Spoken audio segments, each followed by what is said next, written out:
Morning, Jim. How are you? Very good, thank you, Katie. Very good indeed. Good, good. And whereabouts in the world are you today? So today we're down in Brighton on the south Yep. coast and just Sunny along the Brighton. road from the practice. So yes. As you know, today I'm just going to be asking you a few questions about how you've adapted your processes in the business to kind of future-proof the business a little bit, I guess, and become less reliant on the traditional retail format. Within optometry. So just thinking about the processes that you might have changed within the practice. How do you see things changing within traditional independent optometry, both in the near future and then thinking further ahead?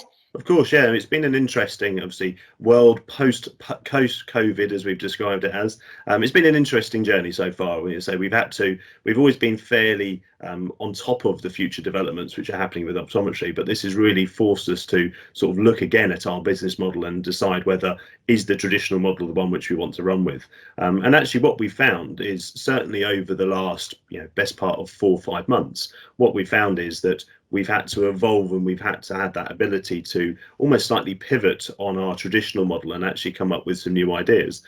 So the processes themselves, what we found is that we tend to have been consultative anyway as a practice. So what we've tended to do is we have an eye examination, which is we've got a 4-tier model with the eye examination, where we're able to offer quite an advanced examination, possibly, say, in our practices that we operate, like to think it's the kind of the most advanced eye examination out there. But what we found is actually by slowing the process down, by spending that time with the patients, there has been a real keen interest from a patient perspective to really enjoy that time with the clinician, and it's starting to be noted and actually be valued by the customer more so than what we've had in the past. It's always been recognised, but it's actually now changed quite significantly with patients vocally explaining to us that they're happy with the time that they've spent, without spending too much time, but at the same time spending the right amount of time. We've also found that we've always aimed for this, but this has once again forced our hand a little bit in the world of post-COVID. And what we're finding is that the dispensing element, we would sit down, consult with our patients pre-COVID. And now in our world, we're now allocating an appointment to be able to do that.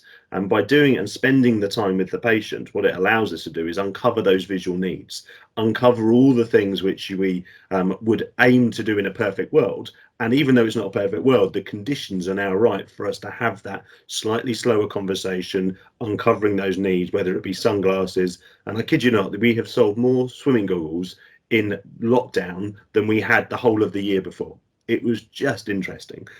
So that's part of this journey where we've had to kind of really focus upon what we think of what our values are, stick to our values, which is offering excellent eye care in a clinically profound environment, but also uncovering sort of beautiful eyewear and delighting our patients. And actually slowing all of that down, that's really allowed us to kind of home in and tune into what we believe is our kind of true values, and really almost not so much move away from that, actually come right back to that and have that as the key focus for that time with the patient. Absolutely, yeah. So I think COVID and the whole lockdown experience has really given independents an opportunity to almost create a boutique type experience for patients, I guess. What we found is that when our patients turn up for appointment by appointment, they're straight into the practice, and they will often look down the road or next door to us where Specsavers teams are queuing outside the practice down the road, getting cold, getting wet, whereas our patients are coming into us straight away, have an appointment,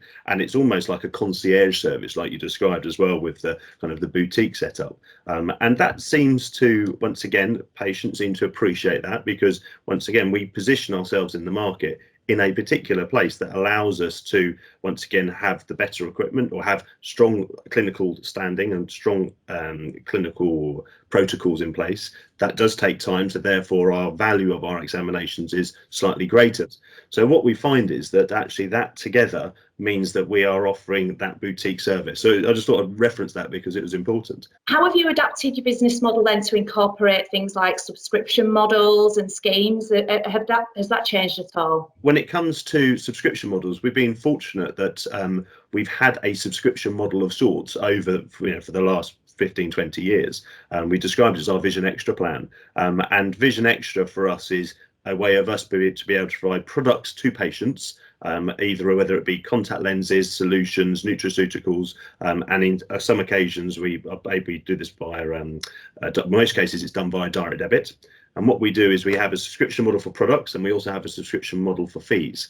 Actually, what we found is that on average, a typical annual income, that Vision Extra plan contributes 20% of our overall income to the business. So when we hit lockdown in March, April, May, June, obviously end of March, we were fortunate enough that we had a regular, stable income to the business, which was a significant value. And what we found is that actually gave us a bit of breathing space to be able to do all the other things that we needed to be able to do. So the subscription model at the moment, as I say, is for products and fees. We get the benefit for VAT, obviously, on the fees.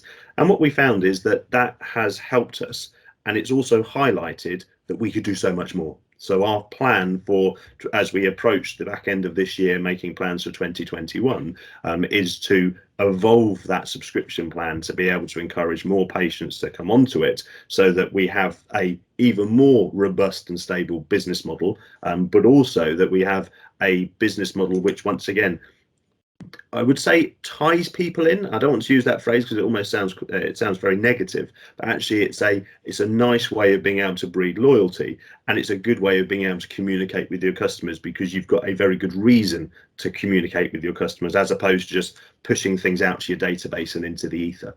I think that's the key, isn't it? Making sure that patients are aware of the benefits that they get from that particular subscription program. How do you find that your patients react to the subscription scheme when it's proposed to them? When it's proposed, I think that if it's proposed in the right way, which what we found by historics is that it's led by, we've got the in-store or in-practice advertising, you've got the in-practice notions of the name, etc.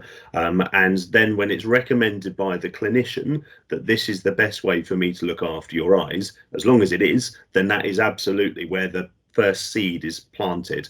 And we tend to find that as soon as that happens, the patients will, well, the doc told me I need this, so therefore I generally sign up. And at that point, there is a kind of discussion about, this is the best way I can look after your eyes, this is what's included. And then our, whether it be our reception team or our dispensing team, will then go through the detail with the patient. And sometimes patients will try and do the maths on it. Well, I'll do this, this and this.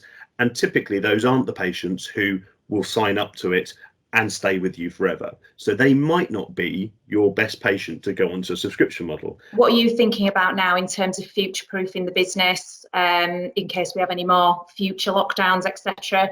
How are you kind of financially weatherproofing for that? Of course. So one of the kind of the longer term strategies that we've been looking at is there is going to be a closer link with ophthalmology and optometry.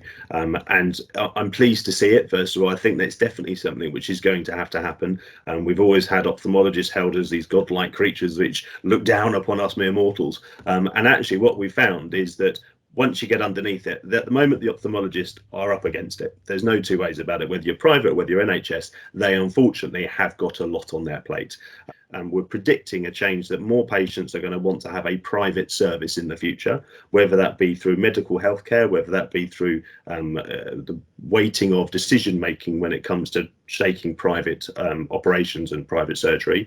And what we've generally found is that if you can build a relationship with an ophthalmologist who gets your values and we get theirs, and we can provide a service which is, we're describing it as a pathway which means that we can recommend say for example, private cataract surgery to an ophthalmologist. We make that recommendation. If they want to go, we can have once again, talking through all of the options, the NHS route and the private route. We choose one ophthalmologist who we believe marries our values. We will then build a pathway with them, which means that we do a bit of the pre-op for them. The ophthalmologist does the bulk of their work, the biometrics, etc., carries out the surgery, and then we will then carry out a post-operative care. That can be both beneficial financially, but also morally and ethically, because we can charge the ophthalmologist a fee for doing the pre-op, which is a revenue stream. We can then provide a service to the patient, which means that they can be seen by an ophthalmologist who understands us and recommends us, we then do the post-op for a fee. So we've got a new revenue stream which wasn't really there before. It might have been in the background, but now this is going to be quite something for the future. And then we found that what's happening is that ophthalmologists, once they've got that link with you, they will also, in a roundabout way, if the patient isn't necessarily tied to their existing optician, they may very well make a recommendation, or if there's something that we have that our competitors don't, then they may very well recommend us as well, because we believe that's where the industry is going to go. And patients really will buy into that notion that you are the medical practitioner in your area, not just the optician who happens to sell glasses as well. I think there's also an element that when patients are in their hour of need, so we've developed an emergency service now as well. So when the patients are in that hour of need, when they've got flashing lights and floaters, they know they can go to the hospital. They know they can go and sit in eye casualty or whatever it may be. But as you described, most patients, if they had a choice, probably would choose not to do that if they could. So therefore, if we have an emergency service which covered off X, Y, and Z, and we're just filling out the protocol now, then it means that they can come to an optician's, a high street optician's, which is open during the normal trading hours, which is also then, as you described, clean, well presented practice. It's going to be a far more enjoyable experience for what is something quite horrific anyway and worrying, even if there is a fee involved. And the empathy and the understanding that we can apply, it may still be that we have to make that referral, but we've acted as the middle ground to be able to diagnose that and then most likely accelerate that relationship. And I think that's probably where we have an ethical and moral responsibility to our communities to do this. But also it could be seen as another revenue stream. And there are GOS contracts now have changed quite dramatically, which means that some of this things, especially with queues in certain areas and CCGs, there's a lot of infighting from what I can see. So this is a way of us being able to provide something for our communities at a fee that is reasonable and practical for us to be able to operate. And also something which, when the patient is in an hour of need, we can then service that.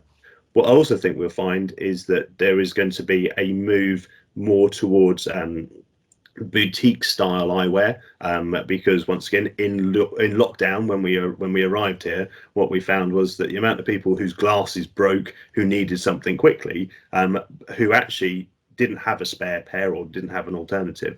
So I think we're going to see a slight change in the kind of the notion of maybe sort of cheap and cheerful, and to I'm going to buy some eyewear which is going to be designed for me and is going to last. I think that's something which we're going to see.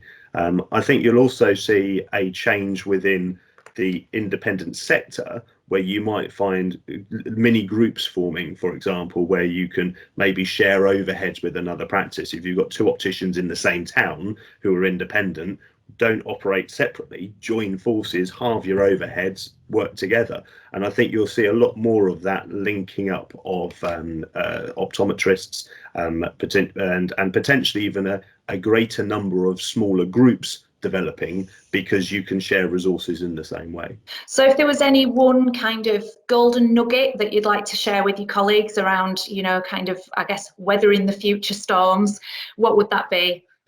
I think if I was to sort of bring it down, it would have to be stick to your values, trust what you do, and have value what you do. And also, you can't please everybody.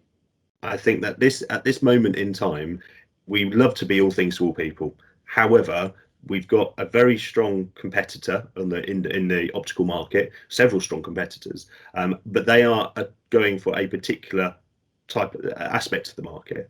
I would say stick to the values that you've got. Make sure that you understand the patients who you've have got currently, but who you want to attract for the future, and then that will then determine everything that you do from here on in. And say, by having those values and being human about things, trying to help the patient in terms of their visual eyewear, but also asking the patient how they are, asking them, having a conversation, having a relationship, because not only does that build trust on both parties, it's actually very rewarding and fulfilling. And I once again talk about this a lot with the teams, is that we're not in this for the short term. We're playing the game now for an infinite game, making sure that we are looking to the future. We're looking for a business which is going to be now generational, so that we can carry on its journey, whether it be with myself or whether it be with a different team, but so that we can carry on offering that service to our patients, to our communities, not just now, but for the future. So to round up, I would say stick to your values, really important, to make sure that we are being human and that you build trust and that we have that humanity element, but also be selective with your patients and design your patient journey round your perfect customer journey, which represents humanity and trust, and sticking to your values. Thank you so much, Jim, for sharing all of that with us. That was really interesting to hear how you've kind of adapted your business and how you're thinking about adapting your business in the future. Indeed, thank you for having me, and enjoy the rest of the time.